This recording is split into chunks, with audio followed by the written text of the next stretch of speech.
Hey guys, how's it going? I just wanted to jump in here and share something with you because I've been watching this and I said, geez, last year even we were talking about this and even earlier this year, if anything comes up that's notable, I'm going to share it with you guys. Um, well, something has happened over the last 24 hours, and it's continuing. It may go on for several days, at least through the weekend. Um, and a couple of channels have reported on it. Not many people are reporting on this. And a lot of people, for some reason, think this is the Psalm 83 war. I can't find anything in the Bible that says Iran is even, or in the Bible that we call Persia, is even involved in the Psalm 83 war. So maybe indirectly, but not directly, i.e. they're military. So Dabu and this guy Max Afterburner, I don't watch these channels regularly. I just happen to spot their videos where they are talking about the military movement that has activated and is headed over, or has already headed over, to Iran. We're going to dip into Daniel 8 a little bit. I think this is Daniel 8. A lot of people, almost everybody, has no clue. They say, oh, that's already been fulfilled. I don't think so. I don't think so. I think this is where we're witnessing it right now. Now, you know, they already did one attack, big one. They hit their nuclear facilities in Iran, and people were like, oh yeah, they just flew from the local bases in the area. No, they didn't. The bombing run actually happened from Fort Leonard Wood, Missouri. It flew around the whole world. And that's important. They flew around the whole world, bombed Iran, kept on going, and came back to Missouri and landed. They were home by dinner. Because once they finish their run, they can go up to high altitude and they can crank it up and they can make it around the planet pretty quick. Just a matter of hours. But that's important, that they flew across the whole Earth. That's important. And we see now they've got warships over there. They've got everybody over there. Well, they have activated almost, I think, a large portion of our aviation, and they sent them over there. They got everybody over there. They got Raptors, F-35, 16s, you name it, it's over there. AWACS. Now, here's the thing. So when AWACS are involved, AWACS are for scanning, communication. You know, they do a lot of the heavy load. Basically, what they act like is they act like a repeater. So on the ground, and like you'll see this works with police FM radios. On the ground, every so often you have a repeater, especially if you're in a mountainous area. On top of the mountains, they'll put repeaters. And so when you transmit, the repeater catches it, boosts it, and sends it out. So you can communicate with other people on the other sides of the mountains, whereas normally you wouldn't be able to if that repeater wasn't there. AWACS act like that. They like transmission repeaters so that they can transmit signals and redirect signals, intercept communications. They can shut down communications. If you don't think they can shut down a communication for an entire country, I tell you you're wrong, because I've worked with that equipment. I know they can do it because we've done it. We would shut down huge swaths of Iraq so that nobody could make phone calls or anything. And we did it so that they couldn't, because they would use cell phones to remotely detonate explosives. We would shut it down so they couldn't do it. We would shut it down so nobody could make calls in or out. We had times where it was blackout. At one point, almost all of southern Iraq, everything south of Baghdad, was shut down and could not communicate. And they told us, hey, we're under blackout, guys. You can't, no internet, no nothing. We couldn't get anything. So we know how to do it. We have the equipment to do it. The American public in general has no idea about these things. So here's the point of why I'm sharing this. And because I don't see Daniel 8 being anything other than a future prophecy, because it literally talks about the Antichrist. Well, how is that a past prophecy if it's talking about the Antichrist who hasn't come yet? And so people, what they'll try to do is they'll try to rearrange when the tribulation happens to match this being a past prophecy, instead of looking at it and going, okay, well, clearly we haven't been in the tribulation yet, so this has got to be a future prophecy. And this is where a lot of your millennialists come from. Oh, everything happened, 2,000 years ago. No, it didn't. No, it didn't. That's not even close to being biblical. If that's the case, and the Antichrist has not come yet, that means Daniel 8 is a future prophecy. So they've got massive airstrikes about to happen. If not, they've already happened. Dabu, I forget what this guy's name here that you see on my screen. He told people over there I wouldn't fly the next few days. In fact, this weekend I wouldn't be in the air. And there's even some warnings possibly going out for America and other countries saying, hey, if you don't need to be in the air, probably a good idea you're not. But especially over there, better not to be flying. Because when they shut down airspace, you ain't nobody going nowhere. But when they shut down airspace, that means heavy hitters are coming. That means big time is about to happen. That means things are about to drop. I mean, they have sent a huge contingency of aircraft over there. So they're about to do something. See, when they hit Iran a while back, Iran never stopped with their surface-to-air missiles and their smaller stuff. They never stopped. So they've been making threats. They've been causing problems. We're going back, and we're going to try, I guess, this time maybe finish the job. Now, it's interesting that a lot of the fighter jets are also over Syria. Damascus, Syria, to be specific. Now, what this means, I don't know. We'll find out in the next 3 or 4 days. Don't be surprised at what you hear this weekend. That happens. All right, let's go over to Daniel 8 real quick. So here's, now I have a bunch of videos on this. You go to my prophecy playlist, search through, you'll find them. Go to my Daniel playlist. There's a couple in there. I've done long videos about this because I cannot help but see what's actually here. This chapter, this seems to be very clear. Daniel's vision of the ram and the goat. Personally, I think we're the goat with the notable horn. You'll find out here in a minute. I'm going to just kind of do a quick breeze through this. Go watch the other videos that are longer, and you'll get a whole lot more detail. In the 3rd year of the reign of King Belshazzar, king of Persia, a vision appeared to me, Daniel, after the one that appeared to me the first time. I think he was over Persia, a few other areas. I saw in a vision, and it so happened while I was looking that I was in Shushan, the citadel, which is in the province of Elam, and I saw in the vision that I was by the river Ulai. There's only one place in the world that matches that, and it's in Iran. Only one place. Then I lifted up my eyes and saw there standing beside the river was a ram which had 2 horns, and the 2 horns were high, so these were lofty leaders, but one was higher than the other, and the higher one came up last. So the lower leader came up first, the higher one came up after the fact. I saw the ram pushing westward. That would be going into Greece and places like that. Northward, into Turkey and anything up there. And southward, Israel, so that no animal could withstand him. Well, what would the animal be? Well, all nations, I think almost all nations have an animal as their that represents them. Nor was there any that could deliver from his hand, but he did according to his will and became great. Iran's been doing that for a long time. Now, looking at them, you don't see that they're great, but they do cause a lot of problems. And as I was considering, suddenly a male goat came from the west. What's west of Iran? Across the surface of the whole earth. So this isn't a country next to Iran. This would be across the ocean. And he's covering the whole earth without touching the ground. And the goat had a notable horn between his eyes. So what are horns in the Bible? Leaders.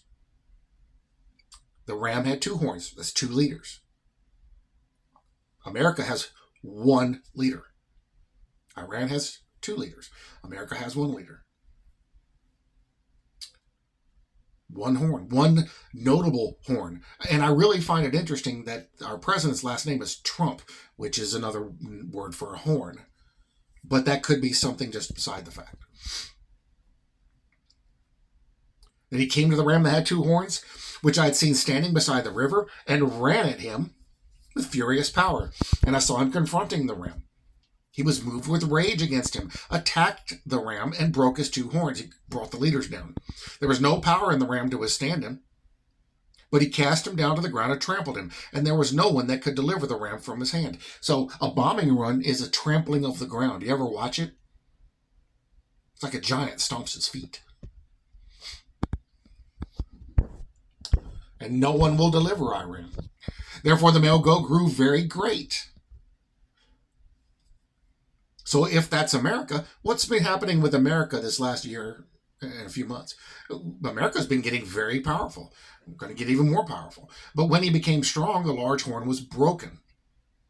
And in place of it, 4 notable ones came up toward the 4 winds of heaven. So 4 winds of heaven. So 4 winds come from 4 different directions. So these 4 notable horns. So basically this region will break into 4 pieces. Now, a lot of people say this was Rome or the Ottoman Empire, and that happened. They broke into 4. But they were all localized right there. These 4 are going to go 4 different directions. So that would mean that these 4 notable horns that come up have 4 different leadership styles going their own direction. Then out of one of them came a little horn, which grew exceedingly great toward the south, toward the east, and toward the glorious land. What did we just do in Venezuela? Now, I'm not saying Trump is the Antichrist, but somebody who comes after him could take up the mantle and keep going. Because Venezuela is kind of an important place. We got a lot of oil refineries down there and other stuff. And it grew up to the host of heaven, and it cast down some of the host. Who does that? Doesn't the dragon's tail draw a third of the stars? And some of the stars to the ground and trampled them.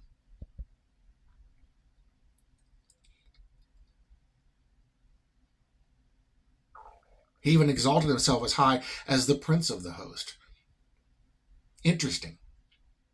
Who's the prince of the host? Jesus Christ. I'm as good as Jesus.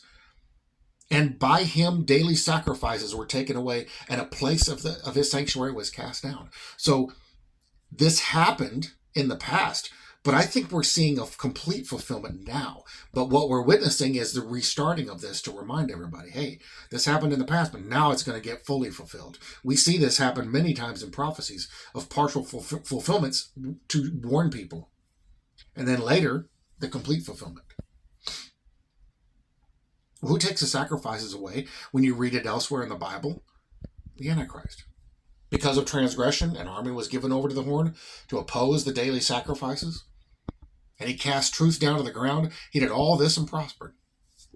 What have they been doing lately? What was a warning we were given about the end times? They will call truth, they'll call good evil and evil good. They will call truth a lie and a lie the truth. Then I heard a holy one speaking, and another holy one said to that certain one who was speaking, how long will the vision be concerning the daily sacrifices and the transgression of desolation, the giving of both the sanctuary and the host to be trampled underfoot? And he said to me, for 2,300 days, then the sanctuary shall be cleansed. That didn't happen 2,000 years ago. The day count is wrong. Way wrong. It didn't happen that way 2,000 years ago. A version of it happened, but it didn't happen that way. And they didn't trample the sanctuary underfoot. They tore it down, but they didn't trample it. Then the sanctuary shall be cleansed. The interpretation of the vision. This is important. We may end up going through the whole thing. Now, here's where it's important. Most people stop at verse 14 and don't continue reading. Well, here's the thing about the Bible. Sometimes if you keep reading, it'll tell you what it means. Verse 15, then it happened when I, Daniel, had seen the vision and was seeking the meaning, that suddenly there stood before me one having the appearance of a man. That's a clue. The appearance of a man. And I heard a man's voice between the banks of the Ulai, who called and said, Gabriel, make this man understand the vision. So this appearance of a man wasn't Gabriel. It was someone else in the appearance of a man. Who do you think that is? So he came near where I stood, and when he came, I was afraid and fell on my face. But he said to me, understand, son of man, that the vision refers to the time of the end. Give me just 1 second here. Sorry about that. The time of the end. Well, the end hasn't happened. See, this is where a lot of people get stuck and have to say, well, then they have to become an amillennialist and say, well, everything happened already. Okay? And I got into a big discussion with a guy about this years ago. And I said, okay, then where's the millennial reign? We're in it. It's been 2,000 years. The millennial reign is 1,000. Well, that's not an actual 1,000. It's just a suggestion or a place marker, but it can be longer. Where is any verse in the Bible tell you that? Or even hint at it? Give me one. Immediately he changes the subject because it's a lie. It's not true. Amillennialism is not biblical. You know, a lot of people listen to Voddie Baucham. He was an amillennialist. I quit listening to him when I found that out. He may be right on other things that are important, but if he's wrong on other stuff that's important, what else is he lying to? And I don't want to be caught in a lie. I don't want to be caught up in a lie. Give me a second. Okay. So, time of the end, this hasn't happened. We're coming up to it. And again, it fits the 6,000 year, the 6 days of creation, 6,000 years of history. We're coming up to that. We're about to hit the last 50 years of that 6,000. Now that we have the proper documents and the proper dating, it's not, 5895. It's 5950. And we've proved that. Ken Johnson talks about this at length. He's got a ton of videos on this, and that they now know exactly when the date is. Now, this gets kind of deep into some stuff going on with certain groups and leaderships in a certain country that don't want Christians to know the truth or know the exact times, so that they don't honor things whenever they honor them because they think it's sacrilegious to do so. And so they lie, but we know the truth. They do too. Now, as he was speaking with me, I was in a deep sleep with my face to the ground, and he touched me and stood me upright. Did the same thing happen to John, I think, in Revelation? And he said, "Look, I am making known to you what shall happen in the latter time of the indignation. For at the appointed time the end shall be." What is the indignation? What do we see that as in the Bible?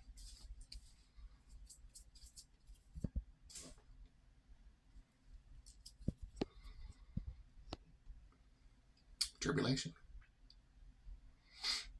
Tribulation hasn't happened yet. Give me a second. Sorry, guys. Okay.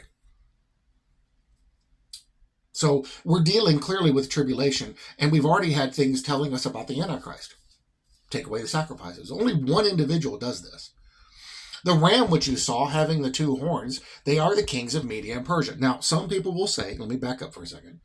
Some people will say that, I forget the guy's name, one of the Caesars, whatever, but the one that fell, and he's the one that took away the sacrifices back then. Actually, he didn't. They just went in and stormed the temple and took it down. The sacrifices didn't get stopped before that. The sacrifices were stopped when they tore the temple down. There was no way they could do sacrifices. So in a way he did, but not the way this is talking about. He takes it away, but the temple's still there. So the ram which you saw having two horns are the kings of Media and Persia. This is basically Iran and Turkey. But mostly it's Iran. And the male goat is the kingdom of Greece. Now in the King James, the word is Grecia, not Greece. Now if you look at Greece, ain't no way Greece is going to pull this off. They have hardly any military. If we went in there to take over Greece, we could do it in 2 hours. No problem. They are not powerful enough to do this kind of damage. So this clearly isn't Greece. But the fact that the King James says Grecia, which basically Grecian territory, or somebody like Greece. Well, look at our architecture. Look at our rules. Look at how we do our laws and our governments. It's very reminiscent of the Greco-Roman Empire. I really don't know of any other country that's like that. There may be some, but I don't know of them. The large horn that is between its eyes is the first king. They did this for Biden, but they did it for Trump first. So when Trump ran his first time, all you would see, I talked about this in a video, all you saw, King Trump, King Trump, King Trump. He runs his second time, and there's all these protests, these no kings protests. And people were like, y'all know what this is. No, we have no clue. We didn't get the memo. What is this? What does it mean? We don't even know what this means. They didn't want a king. They literally were looking at Trump as a king. That's what the no kings protests were for. We don't want kings. And they refer to him as king. Some of the things he's done are things a king would do. It's a lot of weird little details, but they start to add up after a while, and you can't help but see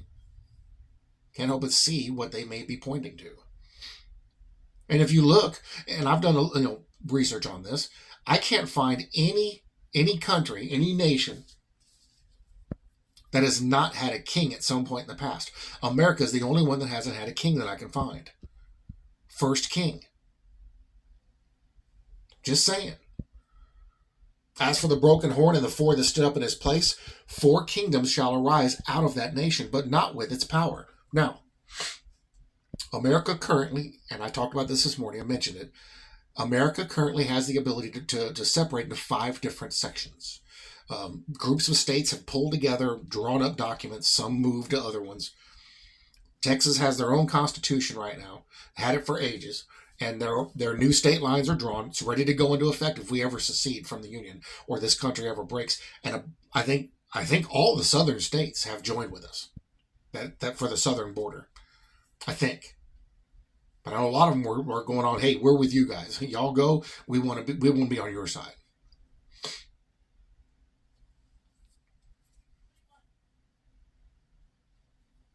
Maybe the reason why a lot of your Democratic people are desperate to try to get a hold of Texas. Why they keep trying to turn Texas blue.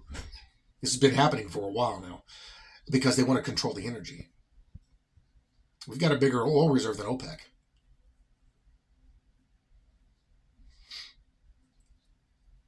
Access to shipping.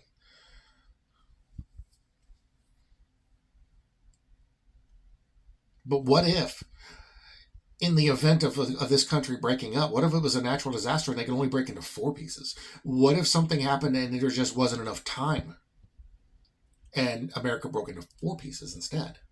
It's very possible. I'm just saying. I'm not saying I'm right, but I'm saying that there's a lot of connections here. And in the latter time of their kingdom, when the transgressors have reached their fullness, a king shall arise, having fierce features. This will be the one horn, the little horn. He has fierce features who understands sinister schemes. I've looked into that sinister schemes. I can't really come up much with much that we could relate to or we could figure out. It may be hidden on purpose. But this is an indicator for him. His power shall be mighty, but not by his own power. He shall destroy fearfully, and shall prosper and thrive. He shall destroy the mighty, and also the holy people. Through his cunning he shall cause deceit to prosper under his rule, and he shall exalt himself in his heart. He shall destroy many in their prosperity. All the people that are siding with this guy or are going to side with him, he's going to put him down there in the dirt with everyone else. There's only enough room for him at the top in his mind. He shall even rise against the Prince of Princes, Jesus Christ, but he shall be broken without human means. He won't be broken with a physical effort. And the vision of the evenings and the mornings, which were told, is true. Therefore seal up the vision, for it refers to many days in the future. And I, Daniel, fainted and was sick for days afterward. I arose and went about the king's business. I was astonished by the vision, but no one understood it. Well, he was astonished by it because it wasn't for his time.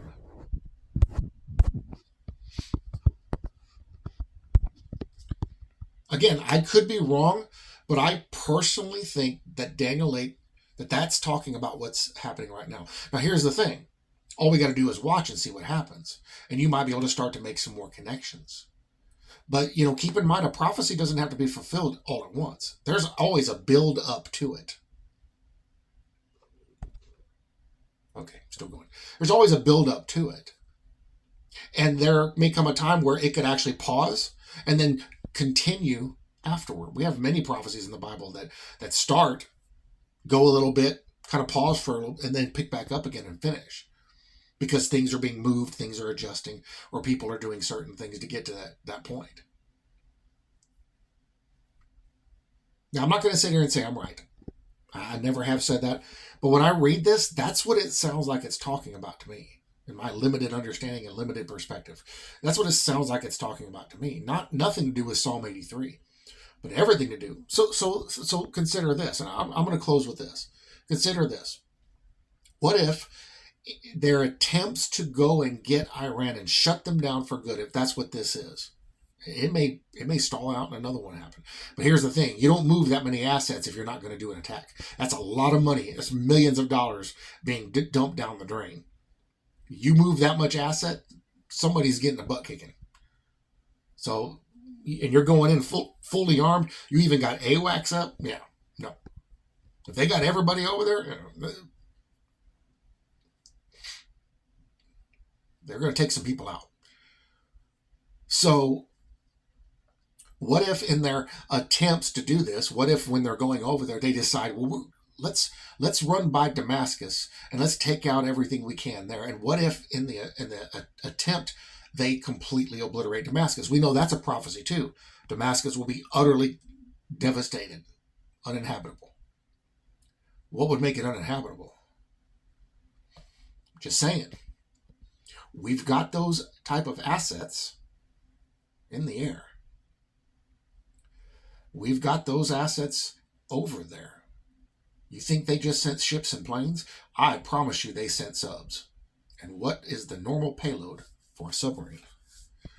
Especially those special ones that have those special little Roman candles that can turn an area into glass and make it unlivable for 1,000 years. Again, I don't know. But I know that if all that other stuff is out there, those are there too. And if the word goes out, burn it down. They're going to launch. So, again, and a lot of people don't see this, and these videos don't get much attention, and that's fine. I'm not trying to get attention. What I'm trying to do is help people understand there's more to this than what others are saying. And I really am disappointed that there's a lot of good teachers out there that are ignoring these things. Why wouldn't you just accept that that's how it is? Why would you go back and look at it again just in case? Because maybe suddenly, all of a sudden, it'll make sense. You'll wake up and go, oh, because there's a lot of stuff in Daniel 8 people are, well, I can't explain this, so I'm just going to attribute it to something in the past. Well, hold on a minute. Just because we can't explain it doesn't mean it's something that already has happened, when clearly it's describing the Antichrist. Again, I could be wrong. But I find it interesting. What's happening right now is happening the way it is, with a very specific nation involved, and very specific assets involved, and very specific wording being used. So look for yourself. Again, look for yourself. Psalm 83, I think Psalm 83 is going to happen in the beginning of the tribulation. I don't think it has anything to do with this. But I could be wrong. So I'm just sharing it because I'm a watchman. That's what I do. I can't get away from this. I think we're seeing it happen real time. We'll find out. But don't believe me. Look for yourself. Read it for yourself and see what the Lord reveals to you. And again, remember what I said this morning. This month, next month after, a lot of people may suddenly just wake up and go, whoa, what's been happening? And they may suddenly realize, oh, we've missed a bunch. Why did nobody warn us? And then they may find people like me and other people who have shared specific details about these things and go, they've been telling us this and we didn't listen. Well, we see it now. That's all I'm hoping for, is that people will look at it for themselves and come to their own conclusion and see, what does it look like? Don't believe what somebody else's commentary is. Believe what the scriptures say. All right. Thanks for watching, guys. I appreciate it. And I'll see you in the next video.